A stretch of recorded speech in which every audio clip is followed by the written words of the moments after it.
Hi students, जैसा कि आप जानते हैं वीएसआई स्टूडेंट्स की जो डिफरेंट प्रॉब्लम्स है उसका सॉल्यूशन प्रोवाइड कर रहा है।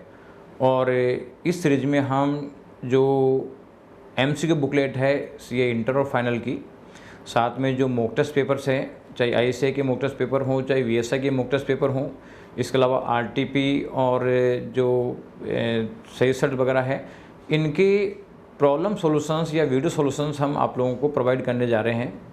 और इसी सीरीज में हम आज आपको वीडियो दिखाने वाले हैं या सॉल्यूशन देने वाले हैं। उसमें है paper number 7 C intermediate EIS and SM. और ये बाकी और पेपर्स का भी आपको मिलता रहेगा।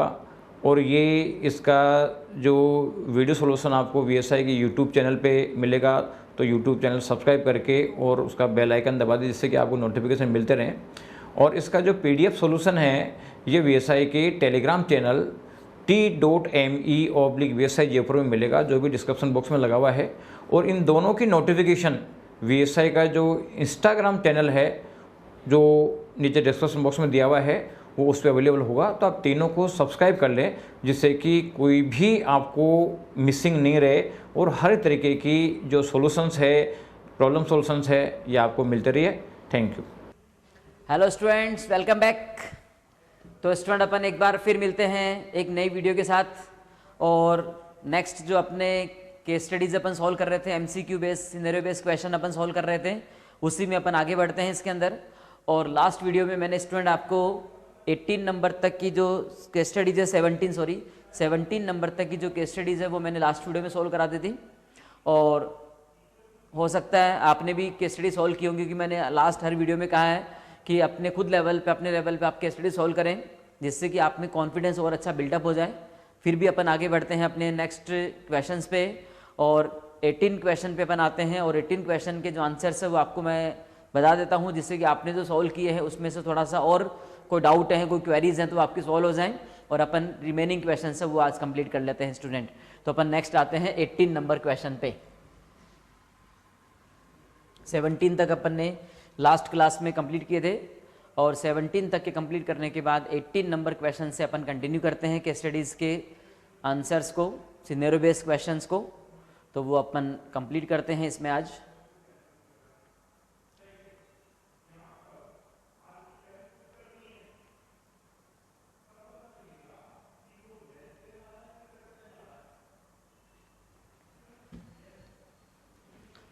तो ये है स्टूडेंट आपके सामने 18 number question, scenario based question 18 number. और इसमें क्वेश्चंस पे बढ़ते हैं अपन आगे।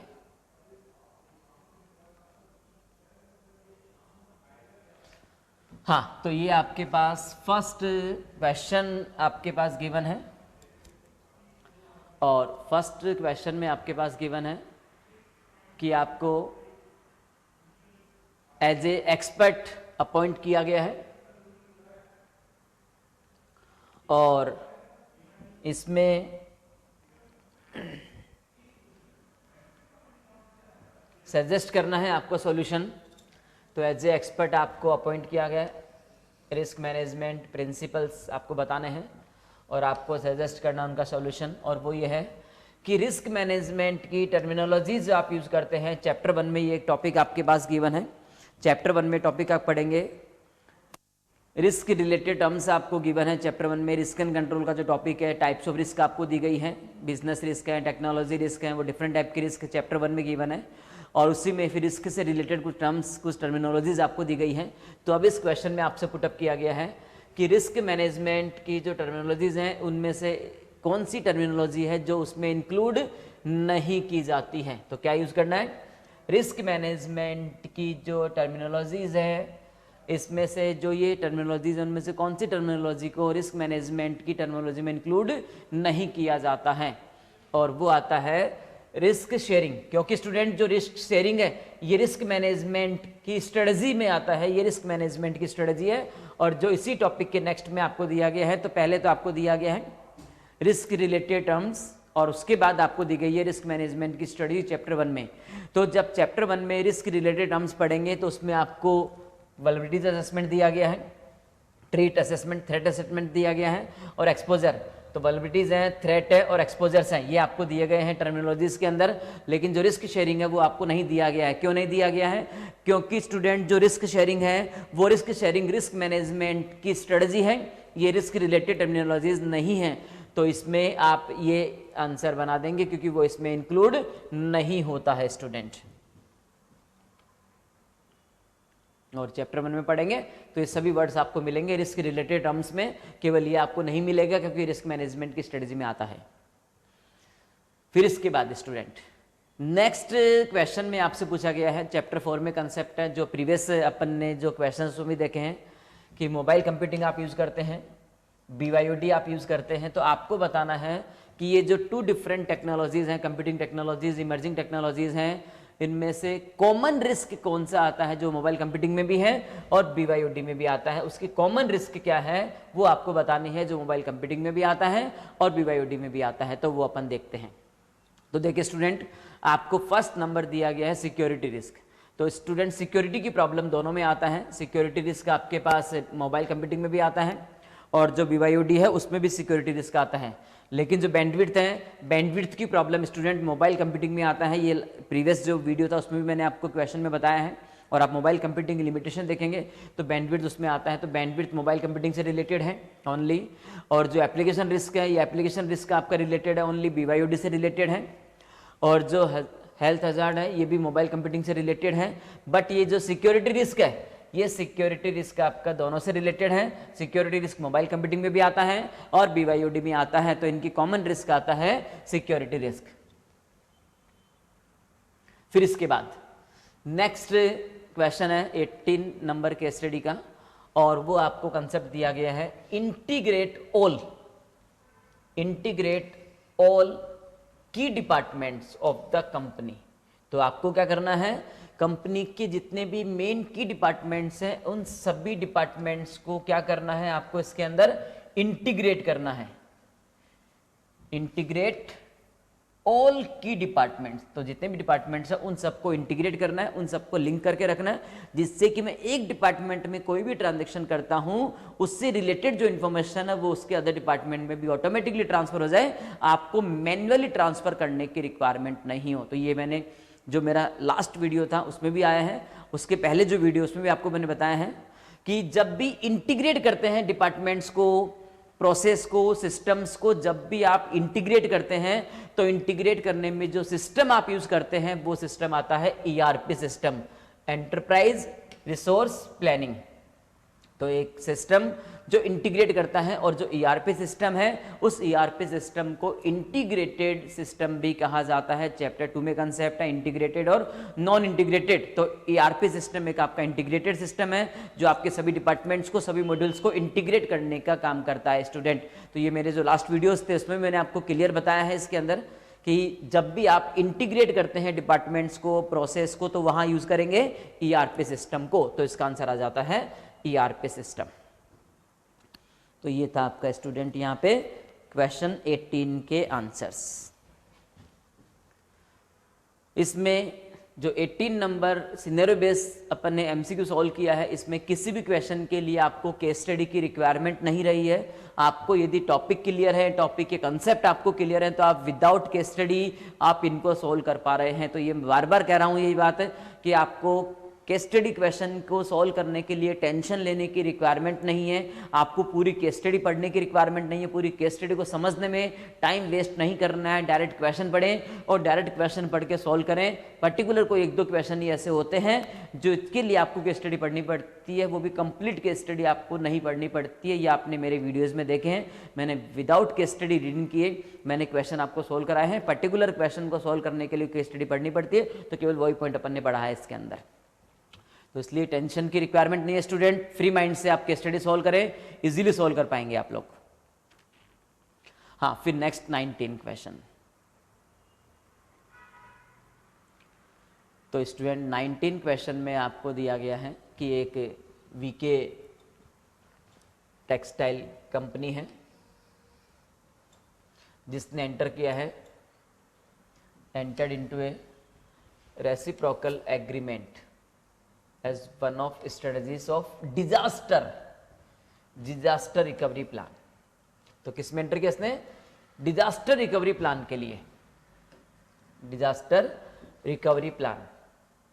ये बैकअप रिकवरी में आता है स्टूडेंट यहाँ पे, कि जब भी आपके सिस्टम्स हैं उस सिस्टम में आपका पूरा डेटा रहता है। अब यदि कोई सिस्टम करेक्ट हो जाता है, सिस्टम क्रैश हो जाता है या कोई भी डिजास्टर हो जाता है तो उससे आपका पूरा डेटा लॉस होने के चांस रहते हैं, और पूरा डेटा लॉस होने का चांस रहता है तो उससे आपका बिजनेस एक बार के लिए वहीं पे स्टॉप हो जाता है। तो इस प्रॉब्लम को खत्म करने के लिए आपने क्या किया? डिजास्टर रिकवरी प्लानिंग की, मतलब बैकअप रिकवरी की प्लानिंग की, ऑल्टरनेट ऑप्शन बनाए अपन इसके अंदर। तो अब आपको बताना है कि ये जो रिस्क मैनेजमेंट है, ये रिस्क मैनेजमेंट इसमें से किसको इंडिकेट करता है। तो आपने बैकअप रिकवरी की प्लानिंग की है, तो आपके जो डेटा चल रहे थे उस डेटा का बैकअप आपने लिया स्टूडेंट यहाँ पे, तो बैकअप लेकर रखा हुआ है, तो आपकी रिस्क क्या हो जाती है? डेटा लॉस होने की जो रिस्क होती है वो कम हो जाती है। डेटा लॉस तो होगा ही होगा, लेकिन यह कि बैकअप यदि लिया हुआ है, क्योंकि सर्वर करप्ट भी होता है, सर्वर के अंदर वायरस भी आते हैं, सर्वर फेलियर भी होते हैं, तो उससे डेटा लॉस तो होगा ही होगा, लेकिन आपने उसका बैकअप ले लिया है, तो बैकअप लेने से आपकी रिस्क क्या हुई? मिनिमाइज, मिटिगेट हो गई है। 100% रिस्क आपकी खत्म नहीं हुई है। 100% रिस्क आपकी खत्म जब होती है कि जब डिजास्टर होता ही नहीं, कि आपने डिजास्टर को आने से ही रोक दिया, लेकिन डिजास्टर को आने से आप नहीं रोक सकते हो। सर्वर फेलियर भी होते हैं, सर्वर डाउन भी होते हैं, सर्वर क्रैश भी होते हैं, तो इनको आप पूरी तरह से कभी खत्म नहीं कर सकते हो। हाँ, ये कि सेफ्टी के लिए आपने अपने डेटा का बैकअप लेके रख लिया, जिससे जो रिस्क हो रहा था कि डेटा लॉस होने का रिस्क था, सर्वर फेलियर होने का जो रिस्क था, वो क्या कर दिया मैंने? काफी हद तक मिनिमाइज कर दिया है। तो अब यदि आप कोई डेटा पे काम कर रहे हो, किसी फाइल पे काम कर रहे हो, तो यदि लास्ट फाइल का बैकअप नहीं लिया है आपने, तो केवल उसी फाइल को दोबारा बनाना पड़ेगा।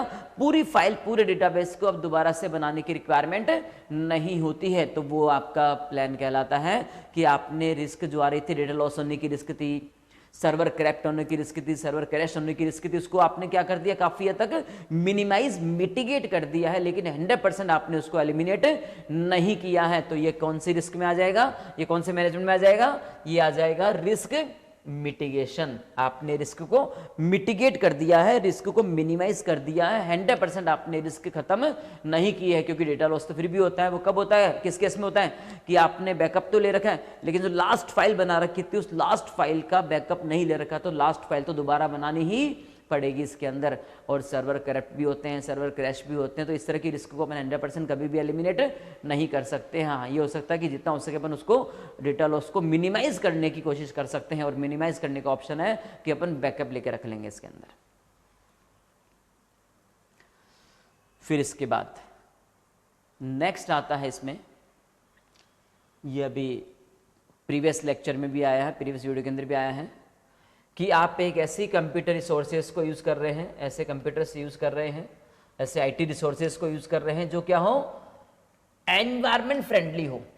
तो एनवायरमेंट फ्रेंडली रिसोर्सेज यदि आप यूज करते हैं, एनवायरमेंट फ्रेंडली कंप्यूटर्स आप बनाते हैं, तो वो आपकी टेक्नोलॉजी आता है ग्रीन कंप्यूटिंग के अंदर। तो एनवायरमेंट फ्रेंडली कंप्यूटर बनाते हैं जो एनवायरमेंट पे इफेक्ट नहीं डालते हैं, एनवायरमेंट पे बहुत कम इफेक्ट डालते हैं, इस तरह की टेक्नोलॉजी आप यूज कर रहे हैं, इस तरह के कंप्यूटर रिसोर्सेज आप यूज कर रहे हैं, तो वो टेक्नोलॉजी, वो प्रैक्टिस आता है आपका, और वो आता है ग्रीन कंप्यूटिंग। चैप्टर 4 में कंसेप्ट है, प्रीवियस जो वीडियो था उसमें भी ये आया है कंसेप्ट आपके पास। तो ध्यान रखिएगा, एनवायरमेंट फ्रेंडली जो कंसेप्ट आता है, ये कंसेप्ट में आप याद रखिएगा। एनवायरमेंट फ्रेंडली कोई भी सिस्टम आप बनाते हैं, एनवायरमेंट फ्रेंडली कंप्यूटर यूज करते हैं, तो वो ग्रीन कंप्यूटिंग में आता है स्टूडेंट। ये क्लियर इन्होंने चैप्टर 4 में ग्रीन कंप्यूटिंग में मेंशन कर रखा है इन्होंने। फिर इसके बाद नेक्स्ट आता है इसके अंदर कि आपने सब process of information security, chapter 5 में है, इंफॉर्मेशन सिक्योरिटी का सब प्रोसेस, इंफॉर्मेशन सिक्योरिटी का सब प्रोसेस चैप्टर 5 में आपको दे रखा, सीवीएस चैप्टर में। और इसमें आपको बता रखा है इन्होंने इंप्लीमेंट किया है security at various aspect of application. तो कोई भी आप ट्रांजेक्शन्स करते हैं, तो उस ट्रांजेक्शन्स को किसी एप्लीकेशन के थ्रू ट्रांजेक्शन करते हैं, तो आपने क्या किया? उस एप्लीकेशंस के ऊपर इंप्लीमेंट कर दिए security at various aspect of application. तो ये याद रखिएगा, main various aspect of application, security at various aspect of application. तो वेरियस एस्पेक्ट ऑफ एप्लीकेशन पे आपने सिक्योरिटी एप्लीकेबल कर दिया है, तो वो आता है एप्लीकेशन सिक्योरिटी में। ये चैप्टर 5 में आपको गिवन है। चैप्टर 5 में जब आप पढ़ेंगे इंफॉर्मेशन टेक्नोलॉजी सिक्योरिटी, चैप्टर 5 के अंदर CBS जो चैप्टर है चैप्टर 5, उस चैप्टर 5 में आपके पास कंसेप्ट गिवन है इंफॉर्मेशन सिक्योरिटी सब प्रोसेस, और सब प्रोसेस के अंदर आप जब एप्लीकेशन सिक्योरिटी पढ़ेंगे तो उसमें क्लियर ये वर्ड लिखा है वेरियस एस्पेक्ट ऑफ एप्लीकेशंस, तो उसके लिए आपने सिक्योरिटी इंप्लीमेंट कर दी है, तो वो एप्लीकेशन सिक्योरिटी में आता है इसके अंदर। तो ये था आपका 19 नंबर केस स्टडी का कंसेप्ट। फिर इसके बाद आता है next 20 number case study. 20 number case study का concept.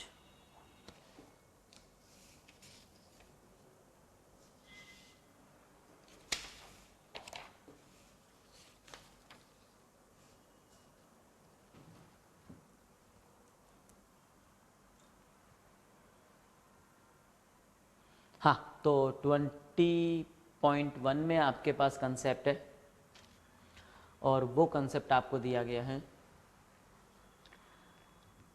Accountant has right to create as well as modified accounting vouchers. तो अकाउंटेंट क्या कर पा रहा है, अकाउंटिंग वाउचर्स को क्रिएट भी कर पा रहा है और अकाउंटिंग वाउचर्स के अंदर मॉडिफाई भी कर पा रहा है। अकाउंटेंट हैज राइट टू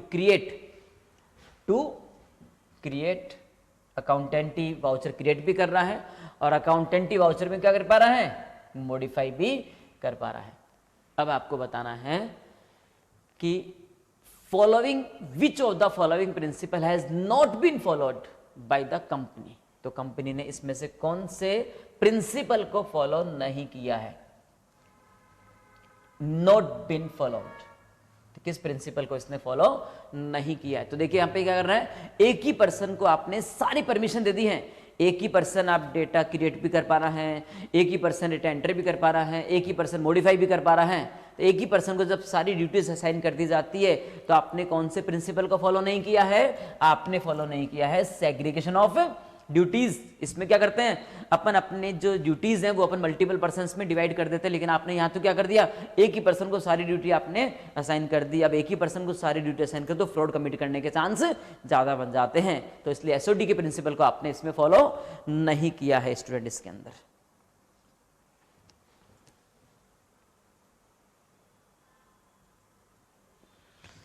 फिर इसके बाद नेक्स्ट कंसेप्ट आपको दिया गया है according to scenario, information system auditor using concurrent audit technique to check whether the accounting system restricting the cash payment in excess. तो देखिए यहां पे जो ऑडिटर है वो चेक करेगा कि जो आपका अकाउंटिंग सिस्टम है, जो आपका अकाउंटिंग सिस्टम है उस अकाउंटिंग सिस्टम में रेस्ट्रिक्शंस है या नहीं है, कि जो कैश पेमेंट आप करेंगे वो कैश पेमेंट 10,000 से ज्यादा नहीं करें इसके अंदर। तो अब देखिए इसमें 2 कंसेप्ट हैं, इसमें अकाउंटिंग सिस्टम भी आ रहा है और अकाउंटिंग सिस्टम के साथ साथ पेमेंट सिस्टम भी आ रहा है इसके अंदर। तो मुझे एक ऐसा टूल चाहिए, एक ऐसी टेक्निक चाहिए जिसमें अकाउंटिंग सिस्टम को, पेमेंट सिस्टम को, उन सबको मैं एक साथ इंटीग्रेट करके कंट्रोल कर सकूं। तो इंटीग्रेट करके यदि आपको कंट्रोल करना होता है तब आप जो टेक्निक यूज करते हैं ऑडिट के लिए वो टेक्निक आता है इंटीग्रेटेड टेस्ट फैसिलिटी टेक्निक। ये पहले भी प्रीवियस में भी काफी क्वेश्चन आए हैं, प्रीवियस जो मैंने क्वेश्चंस आपको सॉल्व कराए हैं उसमें भी काफी क्वेश्चंस आए हैं कि आपको मल्टीपल सिस्टम्स को इंटीग्रेट करके उनको ऑडिट करना हो, उनको कंट्रोल करना हो, तब आप इंटीग्रेटेड टेस्ट फैसिलिटी यूज करते हैं। इसमें डेटा इनपुट होता है, इनपुट होने के बाद डमी डेटा के साथ चेक होता है और डमी डेटा के साथ चेक होने के बाद उसके अकॉर्डिंग आप लिंक करके देखते हैं कि जो प्रोसेस हो रहा है वो सही है या नहीं है, कि आपने अमाउंट 10,000 से ज़्यादा पेमेंट तो नहीं कर दिया है। तो ये सब आपके सिस्टम्स को इंटीग्रेट करना हो तब उस पर्पज़ के लिए ऑडिट टेक्निक यूज़ की जाती है।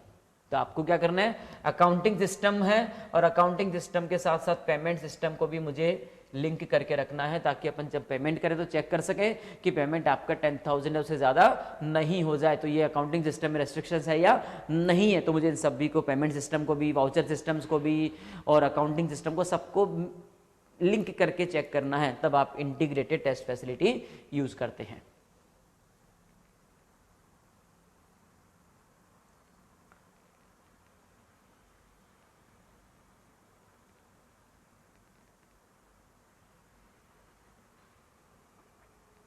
फिर इसके बाद नेक्स्ट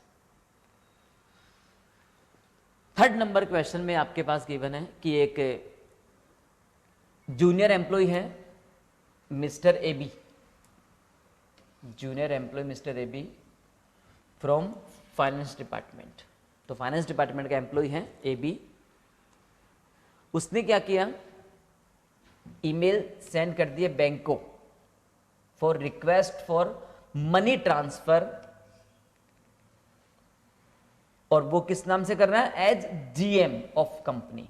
तो उसने क्या किया, जूनियर एम्प्लॉय था वो, और जूनियर एम्प्लॉय ने जीएम के नेम से मेल कर दिया है कि आप ये पेमेंट ट्रांसफर कर दें कि मैं कंपनी का जीएम हूं और ये इतना पेमेंट आप उस अकाउंट में ट्रांसफर कर दें। तो वो फ्रॉड करने के लिए इसने दूसरे पर्सन की पोस्ट को यूज किया है। तो अब आपको बताना है कि आईटी एक्ट के कौन से सेक्शन में इसे पनिशेबल माना जाएगा। तो आईटी एक्ट के कौन से सेक्शन में इसे पनिशेबल माना जाएगा। तो जब कोई भी पर्सन किसी दूसरे पर्सन की पोस्ट को यूज कर लेता है तो उसमें जो सेक्शन पनिशेबल होता है वो आता है सेक्शन 66D। चैप्टर 1 में आपके पास है, चैप्टर 1 में सभी सेक्शंस हैं। पहले प्रीवियस वीडियोस में काफ़ी मैंने इनके कंसेप्ट आपको बताए हैं और आपको मैंने सेक्शंस के काफ़ी क्वेश्चन सॉल्व कराए हैं इसके अंदर। तो आप लोगों को स्टूडेंट चैप्टर 1 में जितने भी सेक्शंस हैं, आईटी एक्ट का टॉपिक है चैप्टर 1 में, उस आईटी एक्ट के टॉपिक में सेक्शंस आपके पास गिवन है। तो इन सेक्शंस को सभी को अच्छे से पढ़िएगा क्योंकि इन सेक्शंस में से एमसीक्यू काफ़ी क्वेश्चन बनते हैं।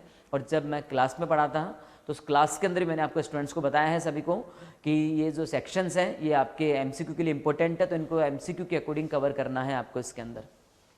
तो जब कोई भी पर्सन, कोई भी जूनियर पर्सन सीनियर पर्सन की पोस्ट को यूज करके और उसके नाम से कोई मेल ट्रांसफर कर देता है या उसकी पोस्ट का मिसयूज कर लेता है तो वो सेक्शन 66D में पनिशेबल माना जाता है। तो सेक्शन 66 में पनिशेबल होगा वो।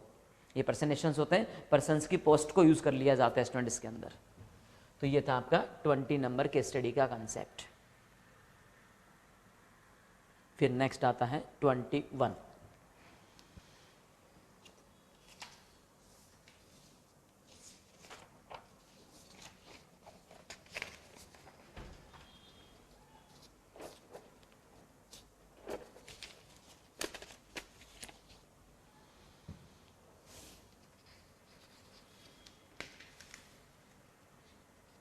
हाँ, तो नेक्स्ट आता है आपके पास case study number 21 number case study में कंसेप्ट आपको दिया गया है फिशिंग अटैक। ये वर्ड याद रखिएगा इसके अंदर, few instance of phishing attack.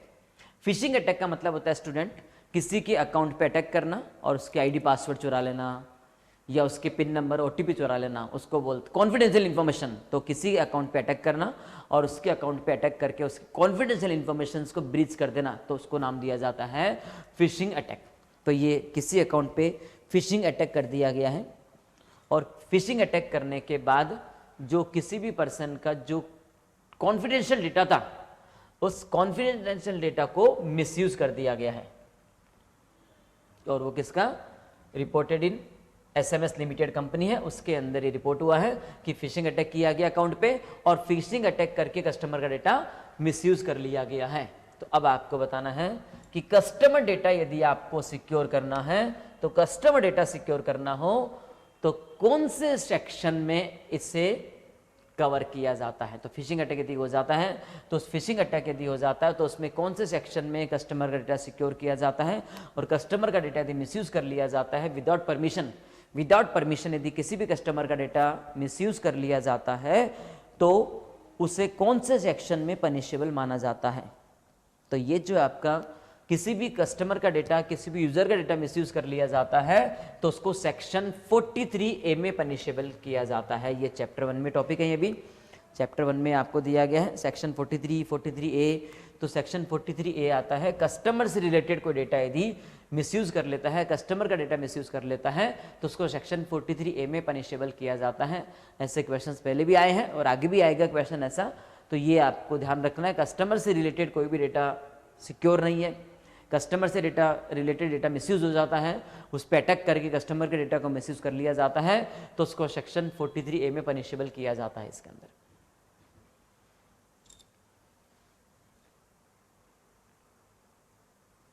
फिर इसके बाद नेक्स्ट क्वेश्चन में आता है कि आपको एज ए ऑडिटर अपॉइंट किया गया है SMS लिमिटेड कंपनी के अंदर। आपको डिटरमाइन करना है, आपको एज ए ऑडिटर अपॉइंट किया गया है ऑफ SMS लिमिटेड कंपनी में ऑडिट करने के लिए इंफॉर्मेशन सिस्टम की। आपको डिटरमाइन करना है, determine what control are exercise to maintain data integrity. तो डेटा इंटीग्रिटी यदि आपको मेंटेन करना हो, तो डेटा इंटीग्रिटी मेंटेन करनी हो, तो आप उस पर्पस के लिए किस कंट्रोल को आप यूज करेंगे। डेटा इंटीग्रिटी का मतलब होता है डेटा की ऑनेस्टी मेंटेन करना है। उसके लिए आप यहाँ पे डेटा को सिक्योर करते हैं, डेटा को एक्यूरेट करते हैं, कंप्लीट करते हैं, तो आपकी डेटा की ऑनेस्टी प्रेस्टीज मेंटेन रहे। तो डेटा इंटीग्रिटी का मतलब होता है डेटा की ऑनेस्टी, डेटा की प्रेस्टीज मेंटेन रहे और एक्यूरेट डेटा कस्टमर के पास जाए। तो उसके लिए आपको डेटा इंटीग्रिटी मेंटेन करना हो तो उसमें कौन से कंट्रोल को यूज करेंगे। तो ऑब्वियसली डेटा को कंट्रोल करना है, डेटा सिक्योर करना है, तो आप सिंपल यूज करेंगे डेटा रिसोर्स मैनेजमेंट कंट्रोल। तो आपको डेटा कंट्रोल करना है, डेटा का पूरा सिस्टम कंट्रोल करना है, डेटा को एक्यूरेट रखना है, डेटा को कंप्लीट रखना है, ताकि जब डेटा किसी के पास जाए तो सही डेटा हो, राइट डेटा हो, कंप्लीट डेटा जाए, तो आपकी डेटा की इंटीग्रिटी क्या होगी, इसमें और ज़्यादा बढ़ जाती है। तो उसके लिए डेटा रिसोर्स मैनेजमेंट को कंट्रोल करना जरूरी होता है आपके लिए। फिर इसके बाद नेक्स्ट 3rd नंबर क्वेश्चन में आता है various types of insurance. SMS limited क्या कर रहा है, various types of information coverage for safeguarding of their assets. तो एसेट्स को सेफगार्ड करना है आपको। तो एसेट्स को सेफगार्ड करने के लिए आपने डिफरेंट टाइप के इंश्योरेंस करा रखे हैं अपने, जिससे अपन अपने सिस्टम्स को, आपके डेटा को सिक्योर कर सके, ताकि कोई भी उसका मिसयूज नहीं कर सके। क्यों? And avoid unexpected future liabilities due to uninterrupted events और डिजास्टर्स।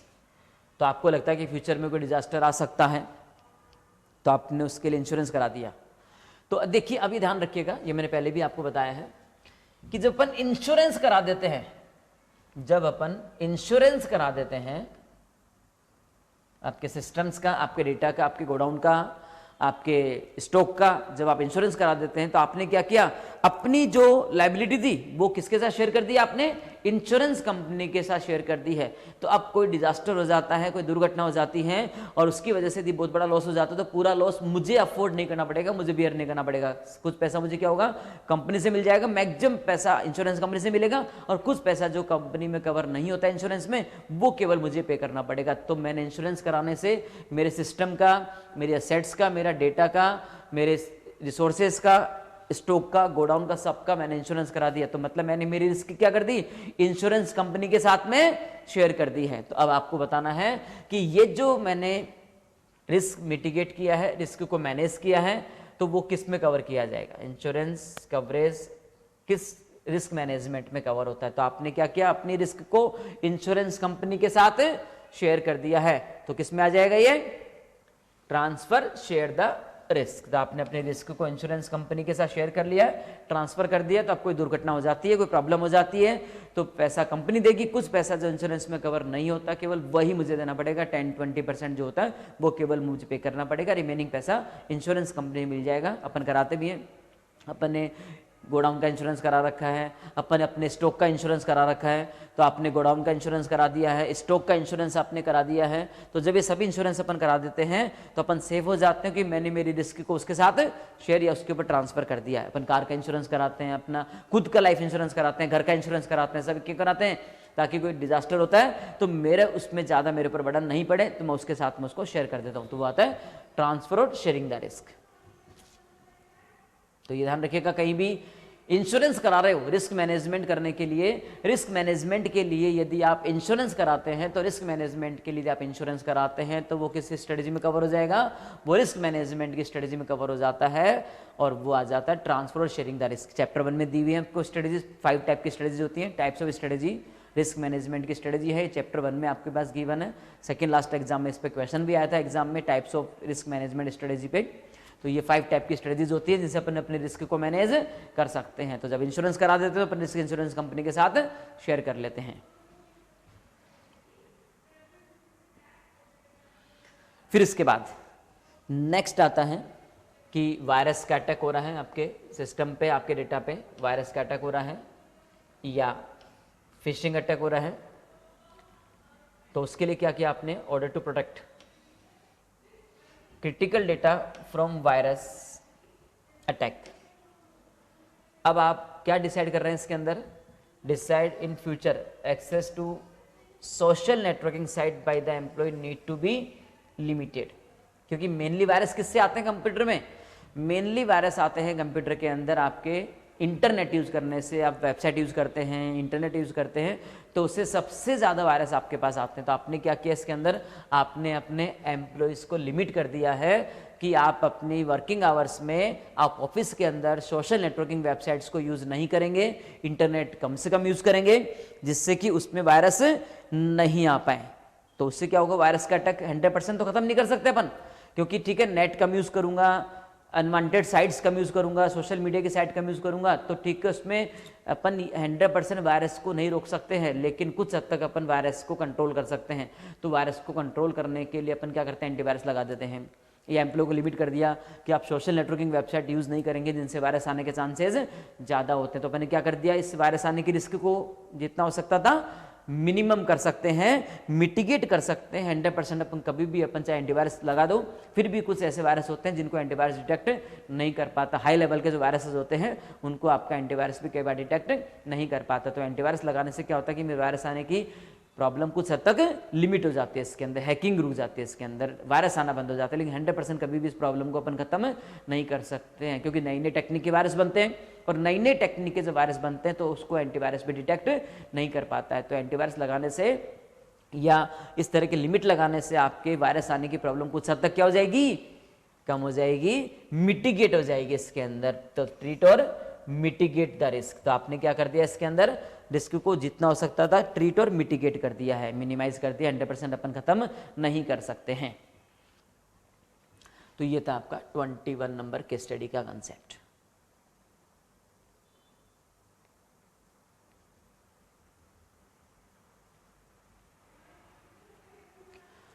फिर इसके बाद नेक्स्ट आता है 22 नंबर के स्टडी।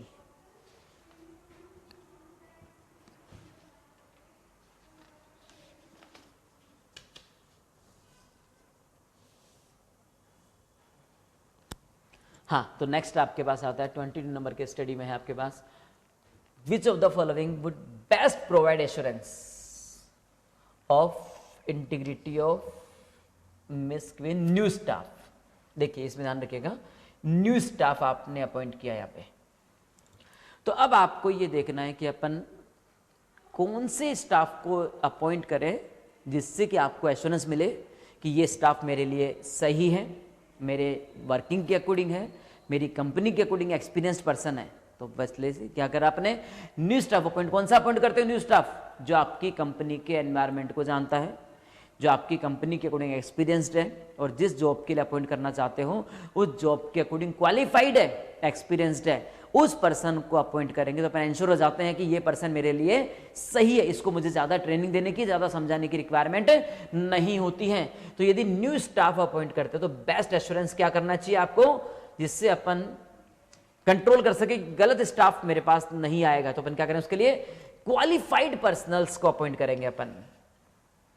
तो अपन एक्सपीरियंस्ड पर्सन्स को, क्वालिफाइड पर्सन्स को अपॉइंट करेंगे तो अपन इंश्योर हो जाते हैं कि वो स्टाफ मेरे लिए सही है, क्योंकि गलत स्टाफ यदि आ गया तो मेरे लिए प्रॉब्लम क्रिएट कर सकता है। तो गलत स्टाफ आए ही नहीं, गलत स्टाफ आए ही नहीं, उसको मुझे प्रिवेंट करना है।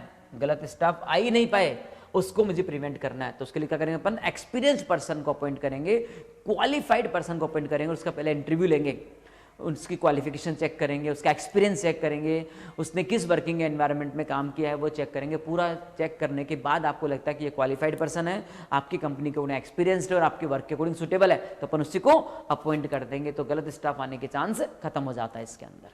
तो उसके लिए क्वालिफाइड पर्सन्स को अपॉइंट किया जाता है इसके अंदर।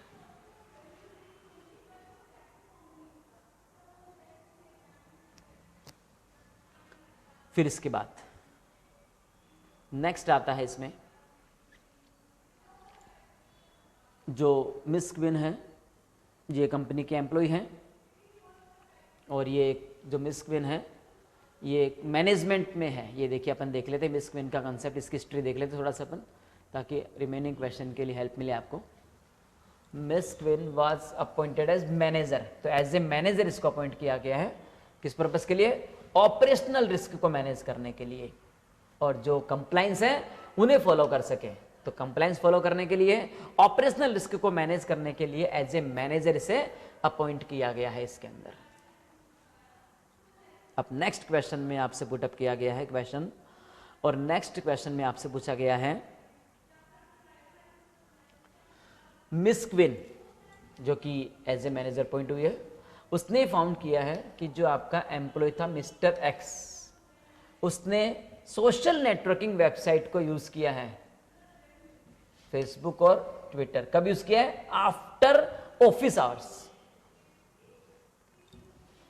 After office hours, office hours का टाइम खत्म हो गया है, उसके बाद उसने अपने मोबाइल फोन पे, अपने लैपटॉप पे उसने सोशल नेटवर्किंग वेबसाइट को यूज किया है। तो अब आपको बताना है कि ये जो क्राइम है वो किस सेक्शन में पनिशेबल होगा। तो ये जो क्राइम है वो किस सेक्शन में पनिशेबल होगा। तो याद रखिएगा, आफ्टर ऑफिस आवर्स उसने यूज किया है। तो आफ्टर ऑफिस आवर्स यदि कोई यूज करता है तो वो किसी भी के लिए पनिशेबल नहीं होता है। हाँ, यदि वर्किंग आवर्स में यूज करता है तो देखिए लिखा है इन्होंने इसके अंदर ये चीज, इसके जो पॉइंट आपको दिए गए हैं उस पॉइंट में लिखा है इन्होंने, ये देखिए, using of social networking website like Facebook, Twitter in office timing, office time में यदि यूज कर लेता है तो वो पनिशेबल माना जाता है। तो ये इसने पूरा रिव्यू बनाया है इसके अंदर, और इसके रिव्यू के अंदर ये हाईलाइट्स किए हैं कि ये पॉइंट्स होने चाहिए। तो ऑफिस आवर्स में, ऑफिस टाइमिंग में यदि कोई आपके सोशल नेटवर्किंग वेबसाइट को यूज कर लेता है तो वो पनिशेबल होता है। ऑफिस आवर्स में, ऑफिस टाइमिंग में यदि वो यूज कर लेता है सोशल नेटवर्किंग वेबसाइट को तो पनिशेबल होता है।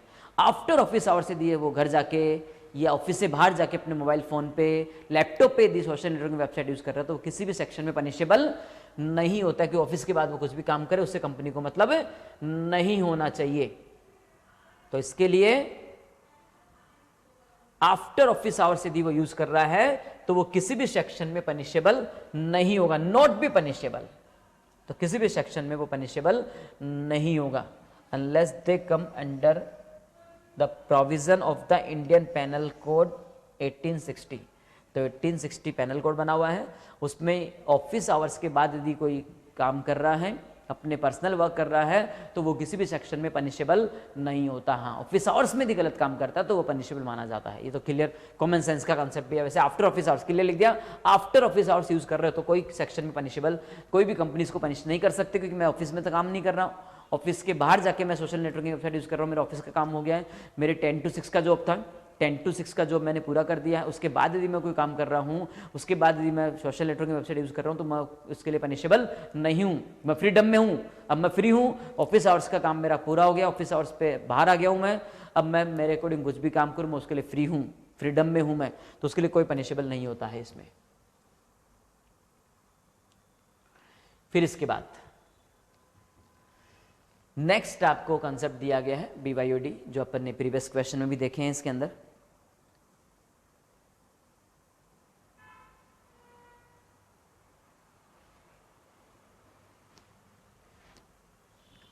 BYOD पॉलिसी आप यूज कर रहे हैं, और इसमें क्या हो रहा है, एनी लॉस्ट और स्टोलन डिवाइस। तो आपकी जो डिवाइस BYOD में क्या होता है कि जो कंपनी के एम्प्लॉइज हैं उनको परमिट किया जाता है कि आप जब जॉब पे आएंगे तो आपकी खुद की डिवाइस अपने साथ लेकर आएंगे, उस डिवाइस को अपने नेटवर्क से कनेक्ट करेंगे ताकि कंपनी का डेटा, कंपनी की इंफॉर्मेशन आप अपनी डिवाइस पे ही एक्सेस कर सको, ताकि 2 मोबाइल फोन आपको कैरी करने की रिक्वायरमेंट नहीं हो।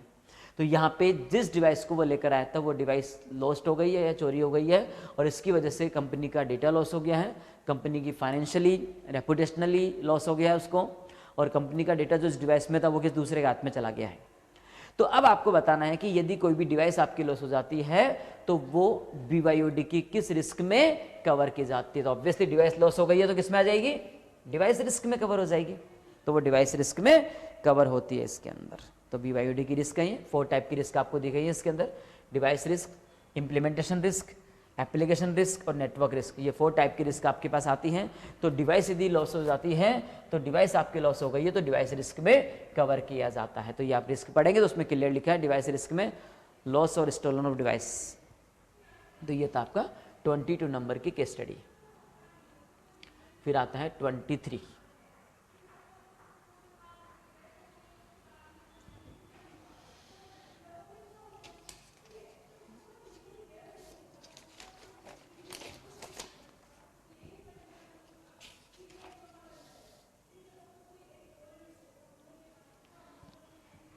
हाँ, तो 23 नंबर की केस स्टडी में आपके पास है कि ये gold silver watch India limited company है और इसने डिसाइड किया है control the access to the software application bye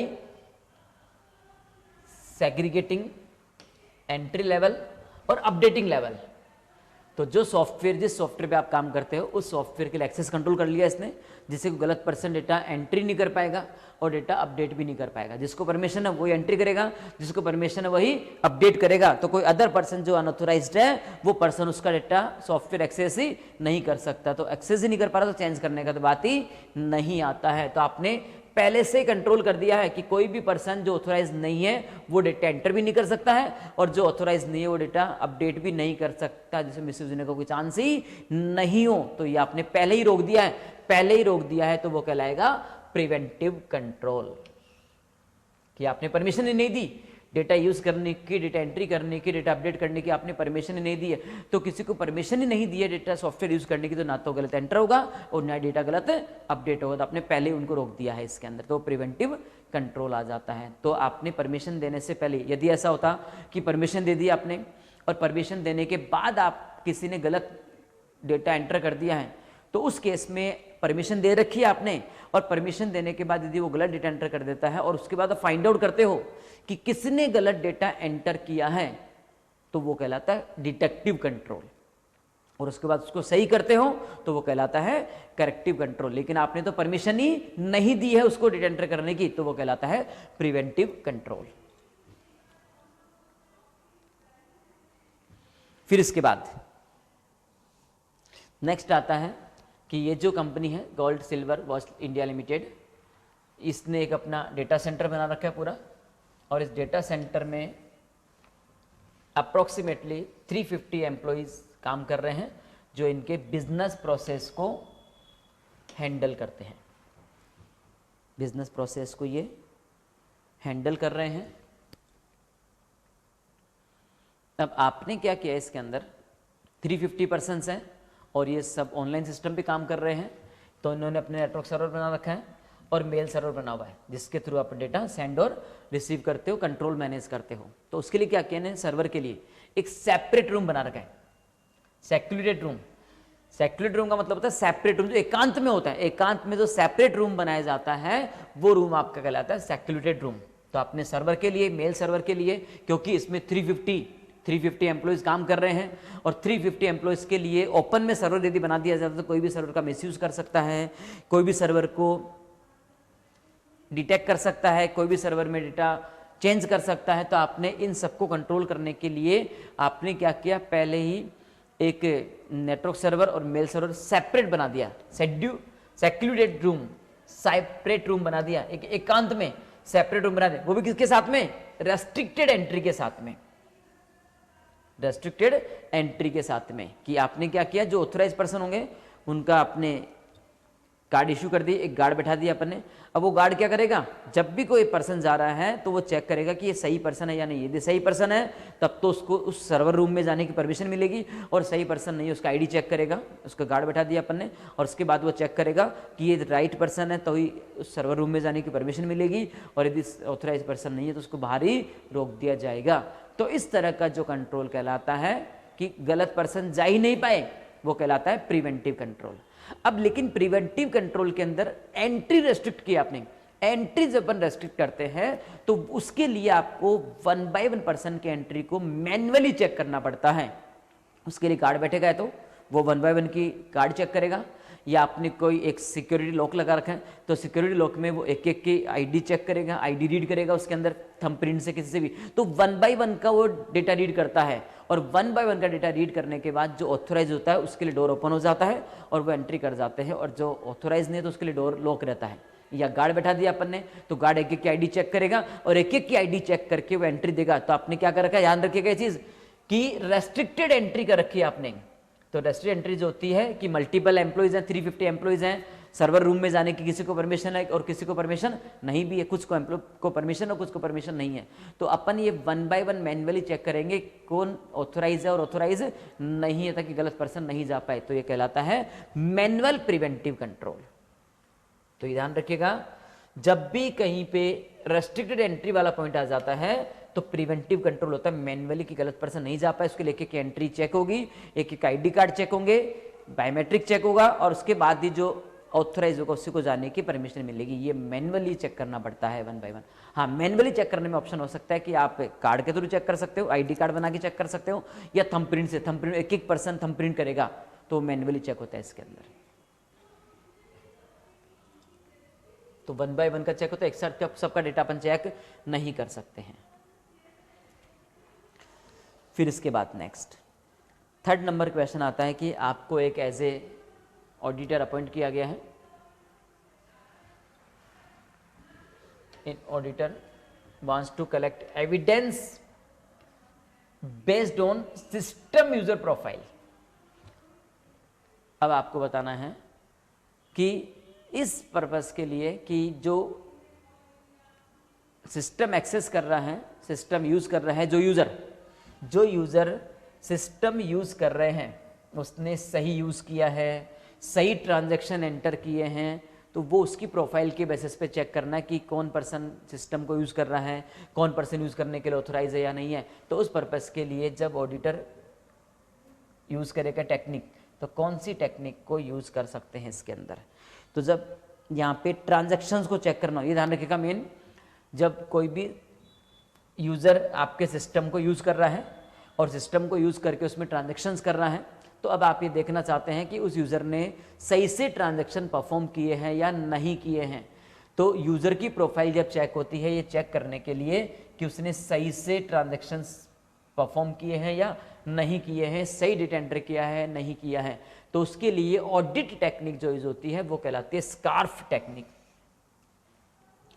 तो ये आपकी स्कार्फ टेक्निक आती है जो यूजर की प्रोफाइल के बेसिस पे ट्रांजैक्शंस को चेक करता है कि ट्रांजैक्शन यूजर ने सही किया है या नहीं किया है। ये एविडेंस कलेक्ट कर रहे हैं, ये एविडेंस कलेक्ट कर रहे हैं सिस्टम यूजर प्रोफाइल के बेसिस पे कि जो यूजर की प्रोफाइल है कि कौन पर्सन, किस पर्सन ने सिस्टम यूज किया है, कौन पर्सन यूज करने के लिए एलिजिबल है या नहीं है, कौन पर्सन ट्रांजैक्शंस करने के लिए एलिजिबल है या नहीं है, और किसने ट्रांजैक्शन किए हैं। तो उन सब के लिए यूजर प्रोफाइल के बेसिस पे जब एविडेंस कलेक्ट किया जाता है ताकि हम फाइंड आउट कर सकें कि कौन यूजर ट्रांजैक्शंस करने के लिए, कौन यूजर सिस्टम एक्सेस करने के लिए ऑथोराइज है और कौन ऑथोराइज नहीं है, तो उसकी बेसिस पे जो ऑडिट टेक्निक यूज आती है तो वो कहलाता है स्कार्फ टेक्निक। तो स्पेशली ध्यान रखिएगा, ये आता है फॉर ट्रांजैक्शंस, तो आता है स्पेशली फॉर ट्रांजैक्शंस। ये आप जब चैप्टर 3 पढ़ेंगे, चैप्टर 3 में टाइप्स ऑफ ऑडिट टूल आपके पास गिवन है, तो स्पेशली ट्रांजैक्शंस के लिए जब आप ऑडिट करते हैं, एविडेंस कलेक्ट करते हैं कि किस यूजर ने अपनी प्रोफाइल के बेसिस पे ट्रांजैक्शन किया, जैसे मान लीजिए किसी यूजर को रीड ओनली की परमिशन थी या रीड राइट की परमिशन थी, या किसी को सिस्टम ओनली एंटर करने की परमिशन थी, ट्रांजैक्शन एंटर करने की परमिशन थी, और अब उसके अकॉर्डिंग आप एविडेंस कलेक्ट करेंगे उसने केवल एंटर किया है या उसने अपडेट भी कर दिया है। तो ये ट्रांजैक्शंस की वैलिडिटी के लिए चेक करते हैं यूजर प्रोफाइल के बेसिस पे, तो वो स्कार्फ टेक्निक को यूज किया जाता है, स्पेशली ट्रांजैक्शंस के लिए आता है ये।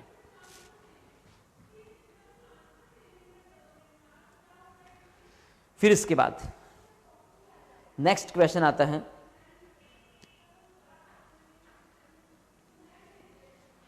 और वो नेक्स्ट क्वेश्चन आपके पास है इसमें, इस कंपनी ने फाउंड किया है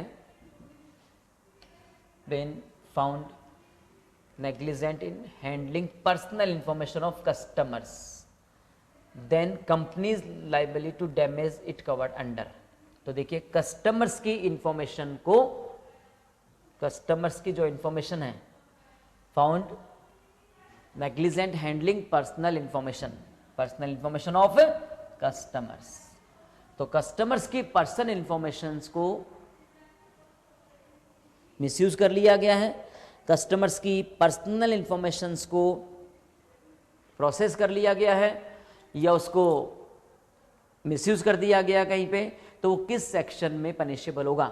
ये अभी प्रीवियस क्वेश्चन जो मैंने आपको कराया था, क्वेश्चन नंबर 21, उस क्वेश्चन नंबर 21 में भी आपके पास कस्टमर का डेटा का भी स्पेशली बताया भी था मैंने आपको कि कस्टमर का डेटा कहीं मिसयूज हो जाता है, कस्टमर का डेटा कहीं पे डिलीट हो जाता है या प्रोटेक्ट नहीं है, तो उसको किस सेक्शन में पनिशेबल किया जाएगा, तो उसको 43A सेक्शन में पनिशेबल किया जाता है। तो उसे सेक्शन 43A में पनिशेबल किया जाता है, आईटी एक्ट के सेक्शन 43A में पनिशेबल किया जाता है। सारे एक्ट जो सारे सेक्शंस हैं वो आईटी एक्ट के सेक्शन है, राइट टू इंफॉर्मेशन एक्ट का नहीं है, आईटी एक्ट के सारे सेक्शन है ये।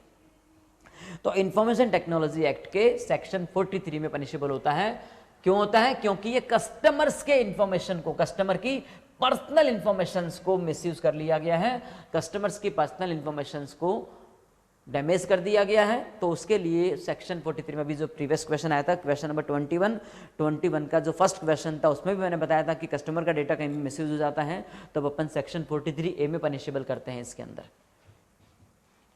अब एक चीज ध्यान रखिएगा स्टूडेंट, जब इसका आंसर आप देखेंगे तो आंसर में एक मिसप्रिंट है, यहाँ पे सेक्शन 2000 आता है जबकि इन्होंने मिसप्रिंट करके 2006 कर दिया है, तो ये आप करेक्ट करके 2000 कर देंगे। वैसे भी आईटी एक्ट 2006 कोई होता ही नहीं है, आईटी एक्ट 2000 आता है और अमेंडमेंट किया गया था 2008 के अंदर, तो आईटी एक्ट में 2006 कोई नहीं है, या तो यहाँ पे ये मिसप्रिंट है, इसको सही कर लेंगे आप, 0 कर देंगे इसके अंदर ये, और आंसर वैसे ये सही है आपका। तो ये था आपका क्वेश्चन नंबर 23। अब सेकेंड लास्ट आपकी केस स्टडी आती है, और सेकेंड लास्ट आपकी केस स्टडी है 24 number case study.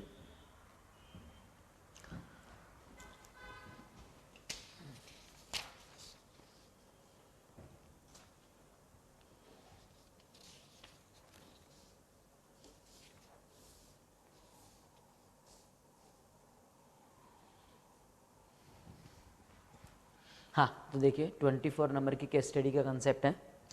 First question में आपके पास कंसेप्ट है, auditor required to check whether application system is calculating correct interest on loan provided by ABC capital finance limited using, ये ध्यान रखिएगा, using creation of dummy entity,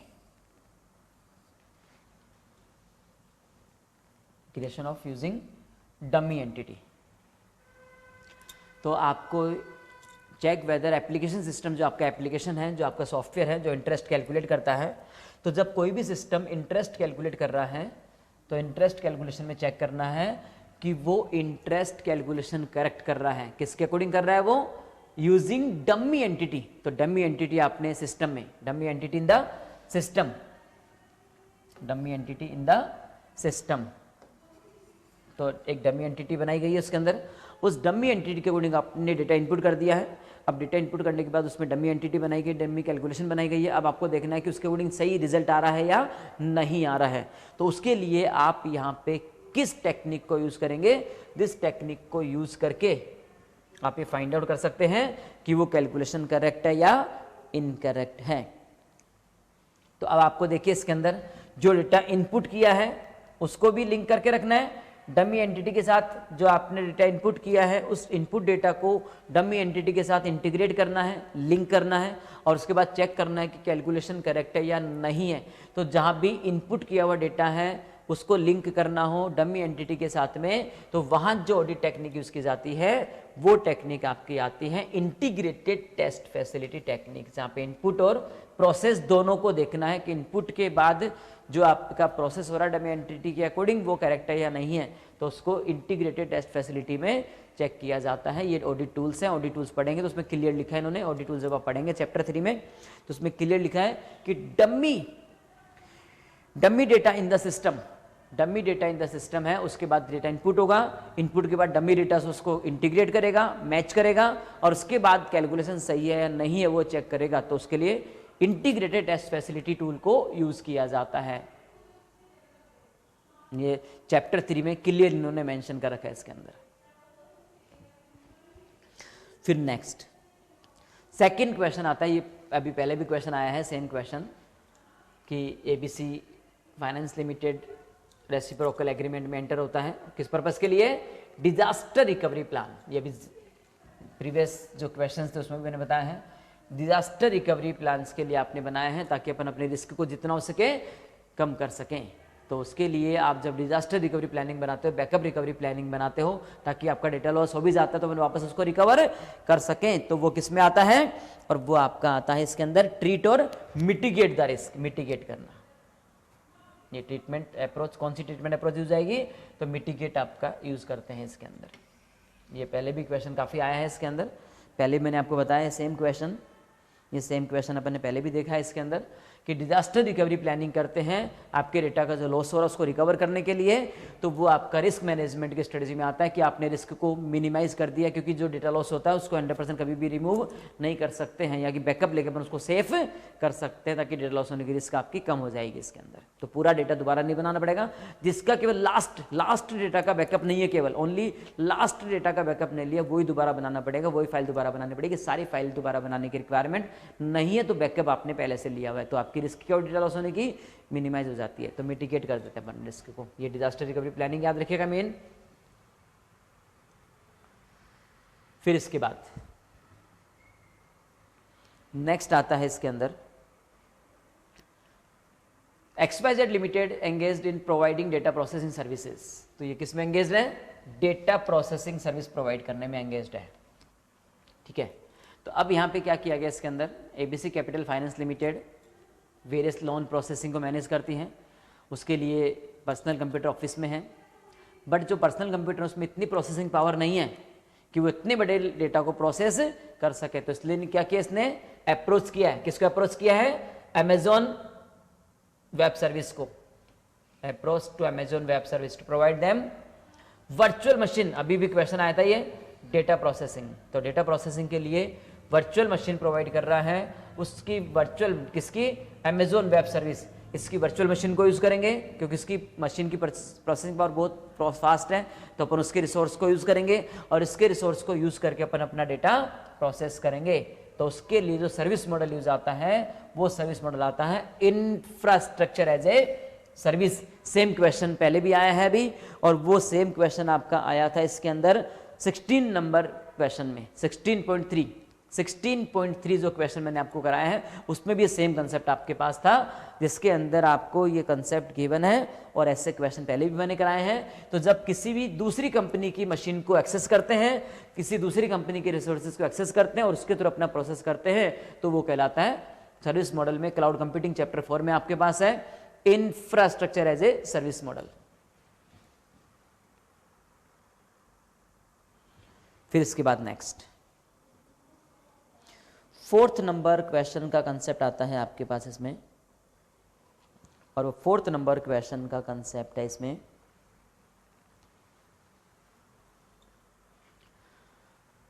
for effective internal control system include segregation of duties. आपको effective control करना है तो अपन क्या करते हैं, एम्प्लॉयज के बीच में अपनी ड्यूटीज को डिवाइड कर देते हैं, जिससे कि एक पर्सन के पास ज्यादा पावर नहीं जाए, एक पर्सन के पास ज्यादा ड्यूटी नहीं जाए, क्योंकि एक ही पर्सन को पूरी अथॉरिटी दे दोगे तो वो फ्रॉड कमिट करता है। पहले काफी क्वेश्चन ऐसे आए हैं अपने पास। तो आपने क्या किया इसके अंदर, इफेक्टिव इंटरनल कंट्रोल सिस्टम के लिए उसमें इंक्लूड कर दिया है सेग्रीगेशन ऑफ ड्यूटीज। अब आपको बताना है is segregation of duties useful for the company, useful है या नहीं है, और है तो क्यों है, वाई। तो ये एसओडी यूजफुल है या नहीं है, यस ये एसओडी यूजफुल होता है। क्यों होता है एसओडी यूजफुल? क्योंकि आप इसके थ्रू अपनी ड्यूटीज को डिवाइड करते हैं मल्टीपल पर्संस के बीच में, और मल्टीपल पर्संस के बीच में जब ड्यूटीज डिवाइड कर देते हैं तो फ्रॉड होने के चांस कम हो जाते हैं। क्यों? क्योंकि जब आप एक ही पर्सन को एक ही पर्सन को पूरी पावर दे देंगे तो उसमें वो फ्रॉड कमिट कर सकता है। तो आपने क्या किया, ड्यूटीज को मल्टीपल पर्सन में डिवाइड कर दिया। तो मल्टीपल पर्सन में डिवाइड कर दिया और एक के पास पावर नहीं है तो वो फ्रॉड कमिट नहीं करेगा, कि दूसरे का डर रहता है, एक दूसरे को डेटा चेक करता है वो। तो इसके लिए एसओडी जो होता है वो क्या है आपके लिए, एक एसओडी क्या है आपके लिए, एक यूजफुल टेक्निक है, यूजफुल टेक सिस्टम है। यस यूजफुल है। अब ये यूजफुल तो हो गया है, यस यूजफुल है कंपनी के मैनेजमेंट के लिए, वर्क डिवाइड करने के लिए यूजफुल है, यस यूजफुल है। अब यूजफुल क्यों है वो आपको बताना है। तो अब इसके जो आंसर्स है, इसमें आंसर में जहां पे नो आ रहा है वो नो वाला तो हट जाएगा, क्योंकि इसमें नो कंसेप्ट तो आएगा ही नहीं। ये तो यूजफुल होता है एसओडी कंपनी के मैनेजमेंट के लिए, वर्किंग मैनेजमेंट के लिए। तो नो आंसर जहां पे आ रहा है वो ऑप्शन तो आप हटा दो पहले ही, ये नो ऑप्शन तो आप पहले ही हटा दें इसके अंदर, क्योंकि एसओडी यूजफुल होता है। अब यूजफुल होता क्यों है उसका रीजन बताना है। तो देखिए यस वाले ऑप्शन देखो केवल, तो इसमें है first option yes, reduce employee cost. No, employee cost को रिड्यूस करता ही नहीं है, क्योंकि इसमें तो बल्कि ज्यादा एम्प्लॉय चाहिए काम करने के लिए। आपको मल्टीपल एम्प्लॉयज के बीच में वर्क डिवाइड करना है, तो मल्टीपल एम्प्लॉयज में वर्क डिवाइड करना है, तो एम्प्लॉय आपको तो ज्यादा चाहिए, तो एम्प्लॉय कम तो हो ही नहीं सकते इसके अंदर। तो ये तो रीजन नहीं है इसके यूजफुल होने का।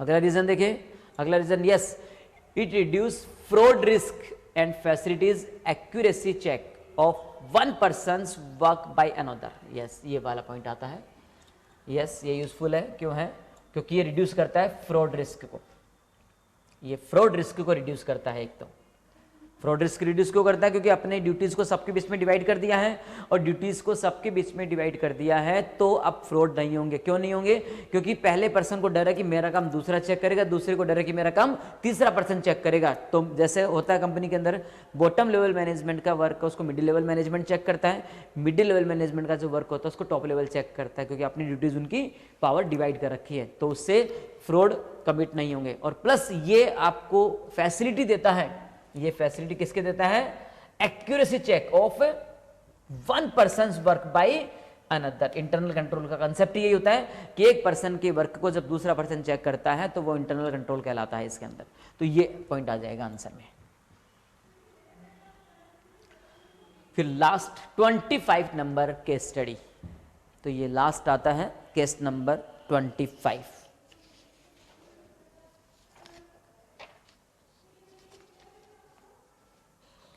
ये आपकी लास्ट केस स्टडीज है, तो सभी केस स्टडी मैंने करा दी है आपको, आप अच्छे से इनको रिवाइज करें, कंसेप्ट को देखें। और लास्ट नंबर केस स्टडी बहुत इजी, बहुत सिंपल केस स्टडी है, इसमें कहीं आपको केस स्टडी की रिक्वायरमेंट नहीं है, डायरेक्ट क्वेश्चन कर सकते हो आप इसके अंदर। बहुत सिंपल केस स्टडी आपको दी गई है इसके अंदर, और बहुत लंबी केस स्टडी, इसको पढ़ने की रिक्वायरमेंट नहीं है आपको। वैसे मैंने भी क्या रखा है, पहले क्वेश्चन पढ़ा करो, उस क्वेश्चन के लिए कोई पॉइंट यदि आपको चाहिए तो फिर आप उस आंसर पे आया करो।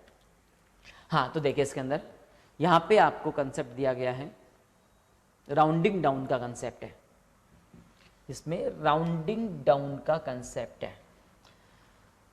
Inspection team observe a fraud of rupees this of mister x, identify the appropriate example of rounding down technique. तो आप इसको तो छोड़ें, मेन तो आपको ये फाइंड आउट करना है कि ये जो टेक्निक्स हैं इनमें से राउंडिंग डाउन की बेस्ट टेक्निक कौन सी हो सकती है। जैसे 102.02 रुपीज है, उसको 10 राउंडिंग डाउन है, ध्यान रखिएगा, राउंडिंग अप नहीं है, राउंडिंग डाउन है। तो राउंडिंग डाउन है, डाउन करना है, तो 102.2 है तो उसको 102 रुपीज बना दिया गया। सेकेंड ऑप्शन है 102.02 को 10 बना दिया गया, तो 02 को 10 बना दिया तो हो ही नहीं सकता, राउंडिंग डाउन करना है तो राउंडिंग अप हो गया है, तो ये तो ऑप्शन हो ही नहीं सकता, क्योंकि ये तो राउंडिंग अप कर दिया इसने, ये ऑप्शन नहीं हो सकता है। ये भी अप कर दिया गया है, ये भी नहीं हो सकता है, ये भी अप कर दिया गया है। आपको क्या करना है, राउंडिंग डाउन करना है, तो राउंडिंग डाउन का कौन सा ऑप्शन हो गया, ये ऑप्शन आपके पास आ जाता है। कॉमन सेंस का क्वेश्चन है तो वैसे भी। बेस्ट राउंडिंग डाउन का ऑप्शन हो गया कि 02 है तो उसको 0 में कन्वर्ट किया जाएगा, उसको 5 में कन्वर्ट नहीं करेंगे। हाँ राउंडिंग अप होता तो अपन 5 में कन्वर्ट करते हैं उसको, फिर वो बेस्ट एग्जांपल हो जाता है आपके लिए। हाँ फिर इसके बाद नेक्स्ट सेकंड क्वेश्चन आता है, cashier had also the right, cashier had also the right to authorise the withdrawal cheque of account holder. This type of issue related to operational control in bank observe this under. देखिए क्या करा, cashier को multiple authority दे दी गई है, cashier cash payment भी दे सकता है और कैशियर ने को ही राइट दे दिया गया कि वो ऑथोराइज कर सकता है कि चेक से भी पैसे निकाल सकते हो। तो एक ही पर्सन को मल्टीपल राइट्स दे दी गई, मल्टीपल ऑर्डर दे दी गई। तो क्या लेके यहाँ पे, तो वो यहां पे लेके इसके अंदर SOD, lack of appropriate SOD. तो एसओडी नहीं है, पावर्स को आपने प्रॉपरली डिवाइड नहीं कर रखा है इसके अंदर। तो इशू कौन सा हो गया, lack of SOD. SOD proper नहीं है, आपने सही ड्यूटीज सही डिवाइड नहीं कर रखी है इसके अंदर। पासवर्ड ऑप्शन है ही नहीं कुछ इसमें, तो ब्रांच मैनेजर का कंसेप्ट ही नहीं है। ड्यूटीज आपने एक ही पर्सन को पावर दे दी है, तो आपने ड्यूटीज डिवाइड नहीं करेंगे सही से, तो एसओडी पॉइंट आ जाएगा इसके अंदर। फिर नेक्स्ट थर्ड नंबर क्वेश्चन का कंसेप्ट आता है इसके अंदर, और थर्ड नंबर क्वेश्चन का कंसेप्ट है आपके पास proper division, proper division of work. तो वर्क के क्या प्रॉपर डिवीजन बना दिए, and responsibility are ensured, necessity to ensure that one person can not single handedly commit a fraud. आपने प्रॉपरली वर्क डिवाइड कर दिया है, नेसेसरी जो रेस्पॉन्सिबिलिटीज है वो आपने, जिसको ड्यूटी चाहिए, जिसको जितनी रेस्पॉन्सिबिलिटी चाहिए वही आपने दी है, ये एंश्योर करने के लिए कि एक person single handedly commit fraud नहीं कर पाए, फ्रॉड कमिट नहीं कर पाए। तो ये किसका एग्जांपल हो गया, ये एग्जांपल हो गया एसओडी। अभी प्रीवियस क्वेश्चन में भी था कंसेप्ट, ये इसमें भी आ गया है सेम कंसेप्ट एसओडी, कि आपने प्रॉपर वर्क डिवीजन बना दिया, प्रॉपरली वर्क आपने डिवाइड कर दिया, जिसको जितनी नेसेसरी थी उसको उतनी रेस्पॉन्सिबिलिटी ड्यूटी आपने दी है। ये इसलिए कि एक ही person single handedly fraud commit नहीं कर पाए। तो ये किसका एग्जांपल हुआ, एसओडी का बेस्ट एग्जांपल हो गया आपके लिए, आपने प्रॉपर डिवाइड कर दिया सारे काम को। फिर इसके बाद नेक्स्ट क्वेश्चन है, ये पहले भी क्वेश्चन आया है, password policy not implement properly, user able to keep short length password for their convenience. तो पासवर्ड की प्रॉपर पॉलिसी आपने इंप्लीमेंट नहीं की है और यूजर क्या कर पा रहा है, शॉर्ट लेंथ पासवर्ड यूज कर पा रहा है। तो ये अपनी खुद की कमी है, बहुत बार क्वेश्चन आया है, शॉर्ट पासवर्ड यूज कर पा रहा है, वीक पासवर्ड है, वीक सिस्टम है, तो अपनी खुद की कमी है, अपनी खुद की कमी है, ये अपनी खुद की वीकनेस है। तो वो अपनी खुद की वीकनेस है, तो वो कहलाता है वल्नरेबिलिटी, कि आपने शॉर्ट पासवर्ड के लिए परमिट कर दिया है, शॉर्ट पासवर्ड रख पा रहा है वो लॉगिन आईडी पासवर्ड के लिए। काफी क्वेश्चन आए हैं इस तरह के शॉर्ट पासवर्ड के, कि पासवर्ड वीक है, शॉर्ट पासवर्ड है, लेंथ कम है पासवर्ड की, स्ट्रॉन्ग पासवर्ड नहीं है। तो इस तरह की जो वीकनेस होती है तो वो अपनी कहलाती है वल्नरेबिलिटी, उसमें दूसरा रेस्पॉन्सिबल नहीं है, अपने रेस्पॉन्सिबल, अपने शॉर्ट पासवर्ड के लिए उसको अलाउ क्यों किया, तो ये अपनी रेस्पॉन्सिबिलिटीज हैं, तो ये अपनी वीकनेस कहलाती है, तो वो आपका कहलाता है वल्नरेबिलिटीज। फिर इसके बाद लास्ट क्वेश्चन आता है, उसी का कंसेप्ट है, और वो उसी का कंसेप्ट है, किस तरह की प्रॉब्लम नहीं आए, अपनी वीकनेस रहे ही नहीं, पासवर्ड स्ट्रॉन्ग रहे, शॉर्ट पासवर्ड कोई रख ही नहीं पाए। तो उसके लिए क्या कर दिया, पहले अपने रूल बना दिए कि शॉर्ट पासवर्ड रख ही नहीं पाए, पासवर्ड वीक हो ही नहीं, तो उसके लिए अपन ने कोई शॉर्ट पासवर्ड रख ही नहीं पाए, पासवर्ड वीक ही नहीं हो, तो ऐसी प्रॉब्लम आए ही नहीं। उसके लिए आपने पहले ही पॉलिसी बना दी। क्या क्या पॉलिसी बना दी, कि आपने क्या किया, स्ट्रिक्ट पासवर्ड पॉलिसी बनाई है, जहां पे क्या करेंगे, user have keep minimum 8 character alpha numeric password and password must be reset after 30 days. तो आपने एक स्ट्रॉन्ग पासवर्ड पॉलिसी बना दी है, और मिनिमम कंडीशन आपने डाल दी 8 कैरेक्टर्स की, अल्फा न्यूमेरिक होना चाहिए उसके अंदर, और आफ्टर 30 डेज आपको पासवर्ड को रिसेट करना कंपलसरी होगा। तो ये पॉलिसी सारे आपने पहले से बना दी हैं, ताकि कोई वीक पासवर्ड नहीं रहेगा, कोई स्मॉल पासवर्ड नहीं रहेगा, कोई न्यूमेरिकल या अल्फ़ाबेट पासवर्ड नहीं रहेगा, और रेगुलर पासवर्ड को चेंज करना है, जिससे किसी को मालूम पड़ भी जाता तो मिसयूज़ नहीं कर पाए। तो सारी पॉलिसी पहले से बना दी है आपने। तो ये सब पॉलिसी पहले से आपने बना दी है, तो अभी आपकी वीकनेस क्या कर दी, आपने खत्म कर दी है, तो वो कहलाता है प्रिवेंटिव कंट्रोल। अब वीक पासवर्ड की काम खत्म हो गया, अब वीक पासवर्ड हो ही नहीं पाएगा। यदि ऐसा होता कि आपने पासवर्ड को अलाउ कर दिया कि 4 कैरेक्टर का या वीक पासवर्ड रख सकते हो, फिर हम चेक करेंगे कि पासवर्ड वीक है या नहीं है, और पासवर्ड वीक है तो आपको बताएंगे कि पासवर्ड आपका वीक है, आप इसको सही करो, तो वो कहलाएगा डिटेक्टिव एंड करेक्टिव कंट्रोल। लेकिन यहाँ तो आपने पहले स्ट्रॉन्ग पॉलिसी बना दी है कि पासवर्ड 8 कैरेक्टर से कम का रख नहीं सकते हो, अल्फा न्यूमेरिक रखोगे आप उसके अंदर, और 30 डेज में रीसेट करोगे। सारी पॉलिसी आपने पहले ही बना दी है, तो आपने वीक पासवर्ड की पॉलिसी को पहले ही क्या कर दिया, खत्म कर दिया है, तो वो कहलाता है प्रिवेंटिव कंट्रोल। तो ये था स्टूडेंट आपके scenario base, case study based questions के सॉल्यूशंस। अब आप इनको अच्छे से स्टूडेंट रिवाइज कीजिएगा, अच्छे से आप इनके कंसेप्ट को क्लियर कीजिएगा स्टूडेंट, और कोई भी प्रॉब्लम आती है, कोई भी डाउट आता है तो आप मैसेज कर सकते हैं और आपको मैसेज का रिप्लाई कर दिया जाएगा इसके अंदर। तो ये सभी क्वेश्चंस मैंने आपको, सभी केस स्टडी आपको मैंने सॉल्व करा दी हैं इसके अंदर, सभी जो भी केस स्टडीज से मैंने सॉल्व करा दी है स्टूडेंट आपको। और ये हमारे कॉन्टैक्ट नंबर्स हैं, आपको कोई भी प्रॉब्लम आता है तो आप कॉन्टैक्ट कर सकते हैं। सोशल मीडिया पे आप बने रहें, हमारा जो यूट्यूब चैनल है उसको सब्सक्राइब करके रखें, ताकि नेक्स्ट जो भी वीडियोज़ आएँ, किसी के भी नए वीडियोज़ आते हैं, किसी भी सब्जेक्ट के नए वीडियोज़ आते हैं तो आपको मिलते रहें। सब्सक्राइब करें चैनल को, और आप प्लस यहाँ पे बेल आइकन प्रेस कर लें ताकि नोटिफिकेशन आपको मिलता रहे। और जो हमारी इस तरह की PDF हैं, इन PDF के लिए जो हमारा टेलीग्राम चैनल है, उस टेलीग्राम चैनल को आप ज्वाइन कर लें, जिससे हमारे जो भी नए नोट्स आते हैं, जो PDF आते हैं, वो सब आपको उस पर टेलीग्राम चैनल पे मिलते रहेंगे। और इनके जितने भी नोटिफिकेशंस हैं, कोई नई वीडियो का नोटिफिकेशंस है या किसी PDF का नोटिफिकेशंस है, सभी नोटिफिकेशंस हमारे इंस्टाग्राम चैनल पे आते हैं।